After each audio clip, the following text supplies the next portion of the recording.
Praise the Lord. സങ്കീർത്തനങ്ങൾ 138 അധ്യായം അതിൻ്റെ 1 മുതൽ 8 വരെയുള്ളതായ വേദവാക്യങ്ങൾ. ഞാൻ പൂർണ്ണ ഹൃദയത്തോടെ നിനക്ക് സ്തോത്രം ചെയ്യും. ദേവന്മാരുടെ മുമ്പാകെ ഞാൻ നിന്നെ കീർത്തിക്കും. ഞാൻ നിന്റെ വിശുദ്ധ മന്ദിരത്തെ നോക്കി നമസ്കരിച്ചു. നിന്റെ ദയയും വിശ്വസ്തതയും നിമിത്തം നിന്റെ തിരുനാമത്തിന് സ്തോത്രം ചെയ്യും. നിന്റെ നാമത്തിന് മീതെ ഒക്കെയും നീ നിന്റെ വാഗ്ദാനം മഹിമപ്പെടുത്തിയിരിക്കുന്നു. ഞാൻ വിളിച്ചപേക്ഷിച്ച നാളിൽ നീ എനിക്ക് ഉത്തരമരുളി. എൻ്റെ ഉള്ളിൽ ബലം നൽകി എന്നെ ധൈര്യപ്പെടുത്തിയിരിക്കുന്നു.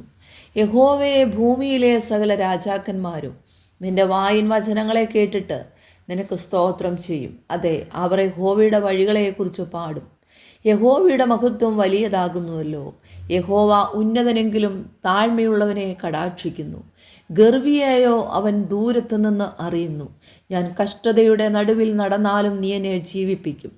എൻ്റെ ശത്രുക്കളുടെ ക്രോധത്തിന് നേരെ നീ കൈനീട്ടും. നിന്റെ വലങ്കൈ എന്നെ രക്ഷിക്കും. യഹോവ എനിക്ക് വേണ്ടി സമാപ്തി വരുത്തും. യഹോവേ, നിന്റെ ദയ എന്നേക്കുമുള്ളത്. തൃക്കൈകളുടെ പ്രവൃത്തിയെ ഉപേക്ഷിക്കരുത്. ഈ വചനങ്ങളാൽ ദൈവം എല്ലാവരെയും സഹായിക്കട്ടെ.